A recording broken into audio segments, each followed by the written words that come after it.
শুভেন্দু সরকারের ফরমানের পর হুঙ্কার হুমায়ুন কবিরের। বিজেপি সরকারের পশু জবাই আইনে অগ্নিগর্ভ বাংলার রাজনীতি।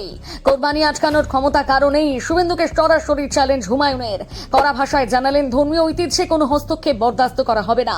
চুপ করে বসে রইল না বিজেপিও, পাল্টা তোপ অগ্নিমিত্রার। এবারের বকরি ঈদের শেষ পর্যন্ত ঠিক কি ঘটতে চলেছে বাংলায়? তাহলে কি আবার গোহত্যা নিয়ন্ত্রণ আইন নিয়ে নতুন রাজনৈতিক মেরুকরণ হতে চলেছে? 1950 সালের পুরনো আইন নিয়ে কেন হঠাৎ মুখোমুখি শাসক আর বিরোধী শিবির? হুমায়ুন কবিরের এই বিস্ফোরক মন্তব্যের পর আবার কি উত্তপ্ত হবে বাংলার রাজনৈতিক পরিস্থিতি? শুভেন্দু সরকারের এই কড়া নিয়ম কি বকরি ঈদের ধর্মীয় রীতিতে বাধা, নাকি শুধুই আইনের শাসন? আগামী 28শে মে ভারতে পালিত হতে চলেছে বকরি ঈদ, আর তার আগেই নয়া রাজ্য সরকারের আনা পশু জবাই নিয়ন্ত্রণ আইন নিয়ে মুখ খুললেন আম জনতা উন্নয়ন পার্টির প্রধান তথা রেজিনগর ও নওদার নবনির্বাচিত বিধায়ক হুমায়ুন কবির।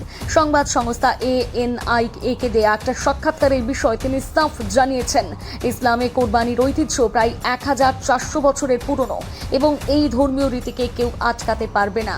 সেই সঙ্গে তিনি সরকার ও শাসক শিবিরের সমালোচনা করে বলেন, ক্ষমতায় রয়েছে বলে সরকার মুসলমানদের গোমাংস খাওয়া বন্ধের নিয়ম করতে পারে, কিন্তু কোরবানি আটকানোর ক্ষমতা কারণ নেই।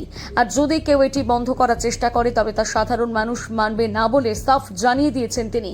আর তার এই মন্তব্যের জেরে বাংলার রাজনীতিতে এক নয়া জল্পনার সূচনা হয়েছে। না, গোহত্যা নিয়ে সরকারি বিজ্ঞপ্তির বিরোধিতা করা একমাত্র ব্যক্তি হুমায়ুন কবির নন।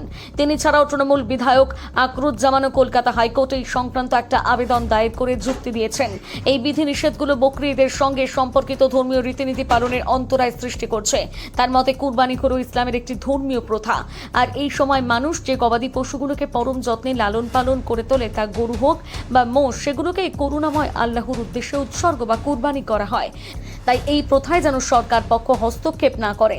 যদিও ঈদের আগে গোহত্যার বিধিনিষেধ আরোপের জেরে অন্যান্য প্রবীণ মুসলিম নেতারা সম্প্রদায়ের মানুষের প্রতি আহ্বান জানিয়ে বলেছেন তারা যেন এই বছর গরু কেনা এবং কোরবানি দেওয়া থেকে বিরত থাকেন। এদিকে হুমায়ুন কবিরের এহেন মন্তব্যের উত্তর দিয়েছে বাংলার মন্ত্রী অগ্নিমিত্রা পাল। তার কথায়, সরকার কোনো নতুন নিয়ম তৈরি করেনি, বরং পুরনো আইনকে কড়াভাবে প্রয়োগ করছে। পশ্চিমবঙ্গ পশু জবাই নিয়ন্ত্রণ আইন 1950 সাল থেকে রাজ্যে জারি রয়েছে। এছাড়া বিজেপি সরকার কোনো গোমাংসের ব্যবসা বন্ধ করতে বলেনি, কিন্তু আইনের নিয়ম অনুযায়ী 14 বছরের কম বয়সী কোনো সুস্থ গবাদি পশুকে কোরবানি দেওয়া যাবে না। তাছাড়া কোনো পশুকে জবাই করতে হলে পশু চিকিৎসকের থেকে শংসাপত্র নেওয়া বাধ্যতামূলক বলে জানিয়েছে তাদের সরকার। পাশাপাশি বিদায়ী সরকারকে তোপ দেগে অগ্নিমিত্রা পাল আরও অভিযোগ করেন, আগের সরকার ভোট ব্যাংকের রাজনীতির জন্য এই আইন রূপায়ণের ঢিলেমি দিয়েছিল, কিন্তু বর্তমান সরকার এইসব অনিয়ম কোনো অবস্থাতেই বরদাস্ত করবে না, কারণ তারা গোমাতাকে শ্রদ্ধা করে। তবে বকরি ঈদের আগে এই কোরবানি বিতর্ক এখন রাজ্যের অন্যতম প্রধান রাজনৈতিক ইস্যু হয়ে দাঁড়িয়েছে।